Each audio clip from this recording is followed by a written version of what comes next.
Unit 3 literature and society സാഹിത്യവും സമൂഹവും. എങ്ങനെയാണ് സമൂഹത്തെ സാഹിത്യം പ്രതിഫലിക്കുന്നതെന്നും സാഹിത്യത്തിലൂടെ എങ്ങനെ സമൂഹത്തെ ട്രാൻസ്ഫോം ചെയ്യാം എന്നതിനെ പറ്റിയിട്ടുള്ള ചർച്ചകളാണ് ഈ യൂണിറ്റിൽ ഉദ്ദേശിക്കുന്നത്. തുടക്കം തന്നെ ഒരു ചർച്ച അതിൽ കൊണ്ടുവരുന്നുണ്ട്. അതായത് ജെയിൻ ഓസ്റ്റൻ്റെ നോവലായ പ്രൈഡ് ആൻഡ് പ്രെജുഡൈസ് എന്നതിലെ തുടക്കത്തിലെ വാചകം, സ്വത്തും സമ്പാദ്യവുമുള്ള ഒരു മനുഷ്യന് പിന്നീട് ആവശ്യം ഒരു നല്ല ഭാര്യയാണ് എന്ന് പറഞ്ഞാൽ 19-ാം നൂറ്റാണ്ടിലെ ഇംഗ്ലണ്ടിലെ സാമൂഹികാവസ്ഥയെ ചിത്രീകരിക്കുന്നതാണ് ജെയിൻ ഓസ്റ്റൻ്റെ ഈ ഒരു രചന എന്ന് പറയുന്നത്. അതായത് സ്ത്രീകൾ, അക്കാലഘട്ടത്തെ സ്ത്രീകൾ നല്ല സമ്പത്തുള്ള പുരുഷന്മാരെ തേടി കല്യാണം കഴിക്കണം എന്നൊരു രീതിശാസ്ത്രം ആ ഒരു സമൂഹത്തിൽ നിലനിന്നിരുന്നു. അതിനെ പോർട്രേ ചെയ്യുകയാണ് ഇവിടെ ചെയ്തിട്ടുള്ളത്. ഈ ഒരു ഉദാഹരണം കൊണ്ടുവരുന്നതിലൂടെ സാഹിത്യവും സൊസൈറ്റിയും എത്രത്തോളം ഇൻ്റർട്വൈൻഡ് ആണ്, എത്രത്തോളം കണക്റ്റഡ് ആണ് എന്നതിനെ സൂചിപ്പിക്കാനാണ് ഇത് കൊണ്ടുവന്നിട്ടുള്ളത്. അതായത് സാഹിത്യം ഓരോ സമൂഹത്തിൻ്റെ വ്യത്യസ്തമായ ആചാര അനുഷ്ഠാനങ്ങളെ പ്രതിഫലിക്കാനാണ് ഉപയോഗിച്ചിട്ടുള്ളത്. ഓരോ സാഹിത്യങ്ങളും വ്യത്യസ്തപ്പെട്ടിരിക്കുന്നതിൻ്റെ കാരണം ആ ഒരു സാഹിത്യം ഉത്ഭവിച്ചിട്ടുള്ള സമൂഹത്തിൻ്റെ വ്യത്യസ്തമായിട്ടുള്ള പ്രത്യേകതകൾ കാരണമായിട്ട് തന്നെയാണ്. എന്നാൽ എല്ലാ സമൂഹത്തിലും ഉത്ഭവിച്ചിട്ടുള്ള സാഹിത്യങ്ങൾ കൃത്യമായിട്ട് ആ സമൂഹത്തിലെ അല്ലെങ്കിൽ ഒരു കൾച്ചറിൽ ഉത്ഭവിച്ചിട്ടുള്ള സാഹിത്യം ആ കൾച്ചറിനെ കൃത്യമായിട്ട് അഡ്രസ്സ് ചെയ്തിട്ടുണ്ടോ എന്നൊരു ചോദ്യം വ്യാപകമാണ്. എന്നും ലിറ്ററേച്ചറും ഫിലോസഫിയുമൊക്കെ ഉന്നത കുലജാതിക്കാർ, വരേണ്യ വിഭാഗക്കാർ കയ്യാളിയിരുന്നു എന്ന വിമർശനം അന്നും ഇന്നും നിലനിൽക്കുന്നുണ്ട്. അതുകൊണ്ട് തന്നെ ഒരു സാഹിത്യകൃതി അതൊരു സമൂഹത്തെപ്പറ്റി പറയുമ്പോൾ ആ സമൂഹത്തിൻ്റെ യഥാർത്ഥ അവകാശികളിൽ നിന്നാണ് ഉണ്ടായിട്ടുള്ളത്. കൃത്യമായിട്ടുള്ള നീതി ആ സമൂഹത്തോട് ഈ ഒരു സാഹിത്യരചന പുലർത്തിയിട്ടുണ്ടോ എന്ന ചോദ്യം എന്നും നിലനിൽക്കുന്നുണ്ട്. അത് കൃത്യമായിട്ട് നമുക്ക് എലിസബത്തൻ പീരീഡിലുള്ള കവിതാരചനകളെ പറ്റിയും അക്കാലഘട്ടത്തിലുണ്ടായിരുന്ന ഡ്രാമകളെ പറ്റിയും വിലയിരുത്തിയാൽ മനസ്സിലാകും. അന്നത്തെ ഡ്രാമകൾ കൃത്യമായിട്ട് വരേണ്യ വിഭാഗത്തിനെ സാറ്റിസ്ഫൈ ചെയ്യിപ്പിക്കുന്ന രൂപത്തിലായിരുന്നു ഉണ്ടായിരുന്നത്. അവർ പറഞ്ഞതനുസരിച്ച് അവർ അതിനുള്ള പാട്രണേജ് കൊടുത്ത് അതിനുള്ള ശമ്പളം പറ്റി ആ രൂപത്തിൽ ഡ്രാമ അവതരിപ്പിച്ചിരുന്നു.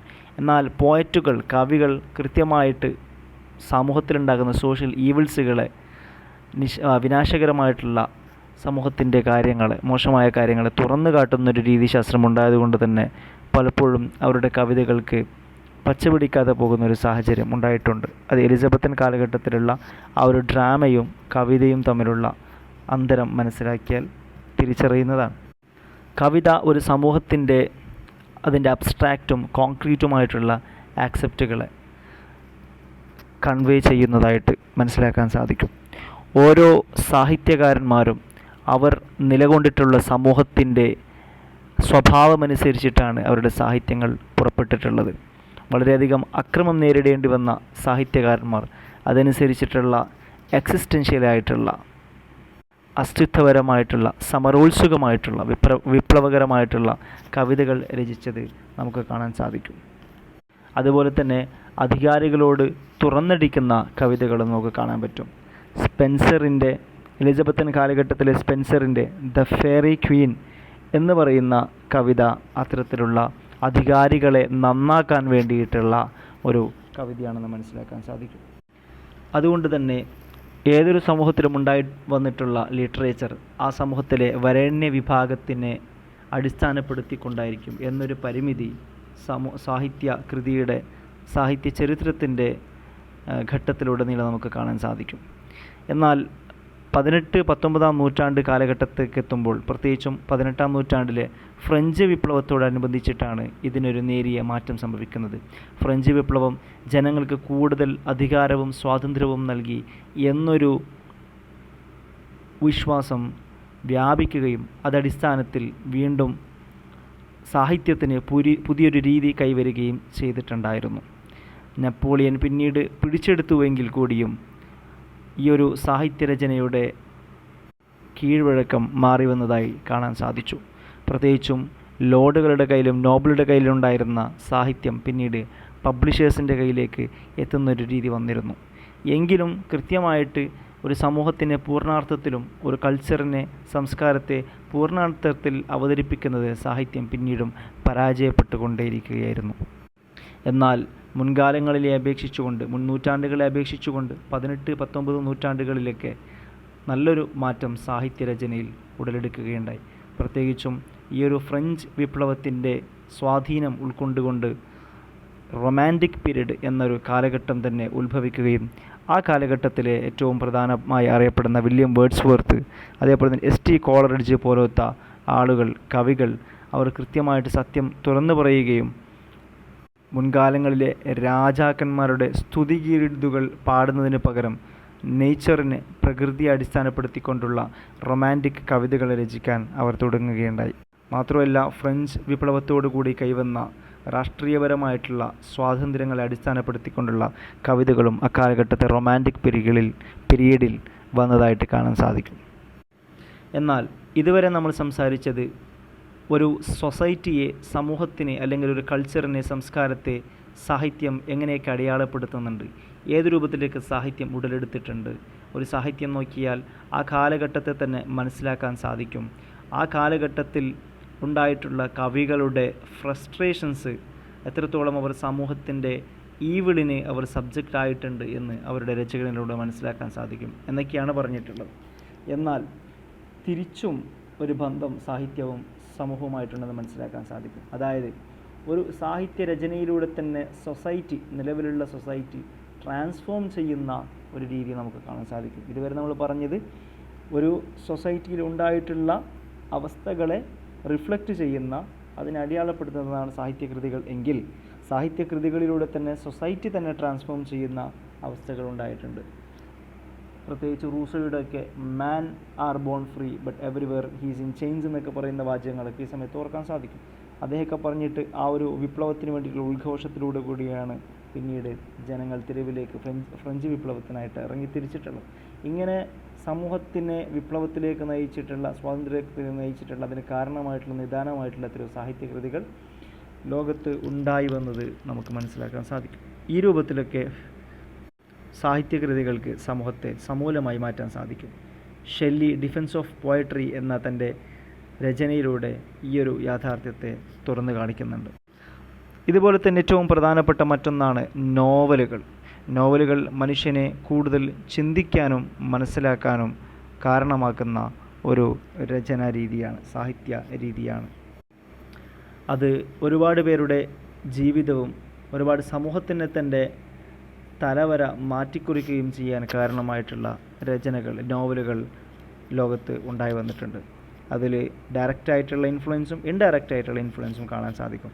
പ്രത്യേകിച്ചും ഹാരിയർ ബീച്ചർ സ്റ്റോവിൻ്റെ നോവലായിട്ടുള്ള അങ്കിൾ ടോംസ് ക്യാബിൻ എന്ന നോവലാണ് അമേരിക്കയിൽ സ്ലേവറിക്കെതിരെ, അടിമത്തത്തിനെതിരെ സമരത്തിന് തുടക്കം ഉണ്ടാവാൻ കാരണമായിട്ടുള്ളത്. അതുപോലെ തന്നെ ഇൻഡയറക്റ്റ് ആയിട്ടുള്ള മറ്റൊരു ഉദാഹരണമാണ് ചാൾസ് ഡിക്കൻസിൻ്റെ ഒളിവർ ട്വിസ്റ്റ്, ഡേവിഡ് കോപ്പർഫീൽഡ് എന്ന് പറയുന്ന നോവലുകൾ. അത് അക്കാലഘട്ടത്തിൽ ഉണ്ടായിട്ടുള്ള സാമൂഹിക വിപത്തുകൾക്കെതിരെ ജനങ്ങളെ തിരിയാൻ പ്രേരിപ്പിക്കുന്ന രചനയായിരുന്നു എന്ന് മനസ്സിലാക്കാം. ഇന്ത്യൻ സമൂഹത്തിലെ സ്ത്രീകൾക്കെതിരെയുള്ള അപമര്യാദകൾക്കെതിരെ തിരിയാൻ ശശി ദേശ്പാണ്ഡെയുടെ നോവലുകൾ കാരണമായിട്ടുണ്ട് എന്ന് മനസ്സിലാക്കാൻ സാധിക്കും. ഇനി അടുത്തതായിട്ട് എന്താണ് ഒരു സമൂഹത്തിൽ സാഹിത്യം ചെയ്യുന്നത്, ഫങ്ഷൻസ് ഓഫ് ലിറ്ററേച്ചർ ഇൻ സൊസൈറ്റിയാണ് സംസാരിക്കുന്നത്. അതിലേറ്റവും പ്രധാനമായിട്ടുള്ള ഫങ്ഷൻ, ദൗത്യം എന്ന് പറയുന്നത് എഡ്യൂക്കേഷണൽ ഫങ്ഷനാണ്. എന്ന് പറഞ്ഞാൽ ഒരു സമൂഹത്തിലുണ്ടാകുന്ന കാര്യങ്ങളെ തുറന്നു കാണിക്കാൻ സാഹിത്യരചനകൾക്ക് സാധിക്കും. സമൂഹത്തിൽ ഉള്ള കാര്യങ്ങളെന്ന് പറയുമ്പോൾ അതിന് സാമൂഹികവും രാഷ്ട്രീയവും സാമ്പത്തികവും ഫിലോസഫിക്കലുമായിട്ടുള്ള ഒരുപാട് പ്രശ്നങ്ങൾ ഒരു സമൂഹത്തിലുണ്ടാകും. ഇതിനെയൊക്കെ കൃത്യമായിട്ട് അഡ്രസ്സ് ചെയ്യാൻ സാഹിത്യത്തിന് സാധിക്കുന്നുണ്ട്. ഇനി മറ്റൊരു ദൗത്യം, സാഹിത്യത്തിൻ്റെ മറ്റൊരു ദൗത്യം, അത് കൾച്ചറൽ ഫങ്ഷനാണ്. എന്ന് പറഞ്ഞാൽ ഓരോ കൾച്ചറുകളിൽ, ലോകത്ത് എല്ലാം ഒരേ ഒരു കൾച്ചറല്ല, എത്രയോ കൾച്ചറുകൾ, അത് ഒരു രാജ്യത്ത് തന്നെ വ്യത്യസ്ത കൾച്ചറുകൾ, സംസ്കാരങ്ങൾ നമുക്ക് കാണാൻ സാധിക്കും. ഈ സംസ്കാരങ്ങളെ തുറന്നു കാണിക്കുന്നതിന് സാഹിത്യങ്ങൾക്ക് വലിയ പങ്കുണ്ട്. അതിലേറ്റവും വലിയ ഉദാഹരണമാണ് ചിനുവ അച്ചബെയുടെ തിങ്സ് ഫാൾ അപ്പാർട്ട് എന്ന രചന. അത് ഇഗ്ബോ കമ്മ്യൂണിറ്റി എന്ന് പറയുന്ന ഇഗ്ബോ വിഭാഗത്തിൻ്റെ വളരെയധികം വിചിത്രമായിട്ടുള്ള കസ്റ്റംസ്, അവരുടെ റിച്വൽസ്, ആചാര അനുഷ്ഠാന രീതികൾ കാണിച്ചു തരാൻ, കണ്ണു തുറപ്പിക്കുന്ന രീതിയിൽ കാണിച്ചു തരാൻ, അവതരിപ്പിക്കാൻ അദ്ദേഹത്തിൻ്റെ രചനയ്ക്ക് സാധിച്ചിട്ടുണ്ട്. അതുപോലെ മറ്റൊരു ദൗത്യമാണ് ഇഡിയോളജിക്കൽ ഫംഗ്ഷൻ എന്ന് പറഞ്ഞാൽ പ്രത്യയശാസ്ത്രപരമായിട്ടുള്ള ദൗത്യം. ഒരു സമൂഹത്തിൻ്റെ പ്രത്യയശാസ്ത്രത്തെ നിർണ്ണയിക്കാൻ തന്നെ രചനകൾ കാരണമാകുന്നുണ്ട്. കാൾ മാർക്സിൻ്റെ മാർക്സിസമൊക്കെ ഒരു ഉദാഹരണമായിട്ട് മനസ്സിലാക്കാൻ സാധിക്കും. സമൂഹത്തിലുണ്ടാകുന്ന പ്രശ്നങ്ങളെ വിലയിരുത്തിക്കൊണ്ട് പുതിയൊരു ഫിലോസോഫിക്കൽ എൻ്റർപ്രൈസ് രൂപപ്പെടുത്തുകയും രചനകൾ ഉണ്ടാക്കുകയും അതിലൂടെ പുതിയൊരു പ്രത്യയശാസ്ത്രം തന്നെ രൂപപ്പെട്ടു വരികയും ചെയ്യുന്ന രീതി നമുക്ക് പൊതുവെ കാണാൻ സാധിക്കുമല്ലോ. ഇനി മറ്റൊരു ഫംഗ്ഷൻ, സാഹിത്യത്തിൻ്റെ മറ്റൊരു ദൗത്യമെന്ന് പറയുന്നത് ലിംഗ്വിസ്റ്റിക് ഫംഗ്ഷനാണ്. സാഹിത്യമെന്ന് പറഞ്ഞാൽ തന്നെ ഭാഷയുടെ ഉപയോഗമാണ്. അതുകൊണ്ട് തന്നെ ഭാഷ മനുഷ്യനിൽ ഇൻകൾക്കേറ്റ് ചെയ്യാൻ സാഹിത്യം സഹായിക്കുന്നുണ്ട്. മാത്രവുമല്ല ഭാഷയുടെ ഡെവലപ്മെൻറ്റും പുതിയ പുതിയ ഭാഷകളുടെ ഉപയോഗവും പുതിയ പുതിയ വാക്കുകളുടെ ഉത്ഭവങ്ങളൊക്കെ ഈ ഒരു സാഹിത്യരചനയിലൂടെ അഡ്വാൻസ്മെൻറ്റിലൂടെ സാധിക്കുന്നുണ്ട്. മറ്റൊരു ഫംഗ്ഷൻ എന്ന് പറയുന്നത് ടു എൻ്റർടൈൻ പീപ്പിൾ, ജനങ്ങളെ അവർക്ക് വിനോദം നൽകുക എന്നുള്ളതാണ്. പ്രത്യേകിച്ച് കവിതകളും കഥകളൊക്കെ വായിച്ചിട്ട് നമ്മൾ രസിക്കാറുണ്ട്. അപ്പോൾ ആ രൂപത്തിൽ സാഹിത്യകൃതികൾ മനുഷ്യനെ എൻ്റർടൈൻ ചെയ്യിപ്പിക്കാനുള്ള ഒരു ഘടകമാണ്. അടുത്തതായിട്ട് മറ്റൊരു ഫംഗ്ഷൻ എന്ന് പറയുന്നത് ടു ലിബറേറ്റ് പീപ്പിൾ, ജനങ്ങൾക്ക് സ്വാതന്ത്ര്യം ലഭിക്കാൻ വേണ്ടിയിട്ടാണ്. ജനങ്ങൾ മനസ്സിലാക്കി വെച്ചിട്ടുള്ള, ജനങ്ങളെ തന്നെ താറടിക്കുന്ന കസ്റ്റംസും ആചാരാനുഷ്ഠാനങ്ങളും പ്രവൃത്തികളും അതേപോലെ തന്നെ സാമൂഹിക വിപത്തുകളും അനാചാരങ്ങളൊക്കെ നിലകൊള്ളുന്നിടത്ത് നിന്ന് വിദ്യാഭ്യാസം കൊണ്ടും സാഹിത്യം കൊണ്ടുമാണ് അവിടെ നിന്ന് സ്വാതന്ത്ര്യത്തിലേക്ക് മനുഷ്യന് എത്തിപ്പെടാൻ സാധിക്കുന്നത്. ഉദാഹരണത്തിന് മുൽക്ക് രാജ് ആനന്ദിൻ്റെ അൺടച്ചബിൾ എന്ന് പറയുന്ന രചന വായിച്ചതിന് ശേഷമാണ് അൺടച്ചബിലിറ്റി എന്ന തൊട്ടുകൂടായ്മ എന്ന വലിയൊരു അനാചാരത്തിനെതിരെ മനുഷ്യന് കണ്ണു തുറക്കുന്നതും അതിനെതിരെ ശബ്ദിച്ചു തുടങ്ങുന്നതും. സാഹിത്യം കൊണ്ടുള്ള മറ്റൊരു ഫംഗ്ഷൻ എന്ന് പറയുന്നത് ടു ക്രിട്ടിക് ദ സൊസൈറ്റി, സമൂഹത്തെ ക്രിട്ടീക്ക് ചെയ്യുക, വിമർശിക്കുക എന്നുള്ളതാണ്. നേരത്തെ പറഞ്ഞതുപോലെ തന്നെ സമൂഹത്തിലുണ്ടാകുന്ന വിപത്തുകൾ, സമൂഹത്തിലുണ്ടാകുന്ന സാമൂഹികമായിട്ടുള്ള അനാചാരങ്ങളെ, ഉച്ചനീചത്വങ്ങളെ തകർക്കാനും ചോദ്യം ചെയ്യാനും എന്നും സാഹിത്യങ്ങൾക്ക് സാധിച്ചിട്ടുണ്ട്. രചനകളാണ് എന്നും ഇത്തരം സമൂഹത്തിലുണ്ടാകുന്ന പ്രശ്നങ്ങളെ ചോദ്യം ചെയ്യുകയും അഡ്രസ്സ് ചെയ്യുകയും ചെയ്തിട്ടുള്ളത്. ഒസ്മാൻ കൊണ്ടയുടെ അൺആൻസേർഡ് ക്രൈസ് എന്ന് പറയുന്ന രചന ആഫ്രിക്കയിലെ സ്ത്രീകളുടെ ലൈംഗിക അവയവങ്ങളെ വിച്ഛേദിക്കുന്ന ഒരു രീതിശാസ്ത്രത്തെ ചോദ്യം ചെയ്തിരുന്നു. ചുരുക്കത്തിൽ സമൂഹവും ലിറ്ററേച്ചറും സാഹിത്യവും തമ്മിൽ അഭേദ്യമായ ബന്ധമുണ്ടെന്നും അത് പരസ്പര പൂരകങ്ങളാണെന്നും സാഹിത്യമുള്ളിടത്ത് സമൂഹമുണ്ടെന്നും സമൂഹമുള്ളിടത്ത് സാഹിത്യമുണ്ടെന്നും സാഹിത്യം സമൂഹത്തെയും സമൂഹം സാഹിത്യത്തെയും അതേപോലെ തന്നെ സാഹിത്യം കൾച്ചറിനെയും സംസ്കാരങ്ങളെയൊക്കെ സൃഷ്ടിക്കുകയും പുരോഗമിപ്പിക്കുകയും വികസിപ്പിക്കുകയും ചെയ്യുന്നു എന്ന് ഇതിലൂടെ മനസ്സിലാക്കാൻ സാധിക്കും.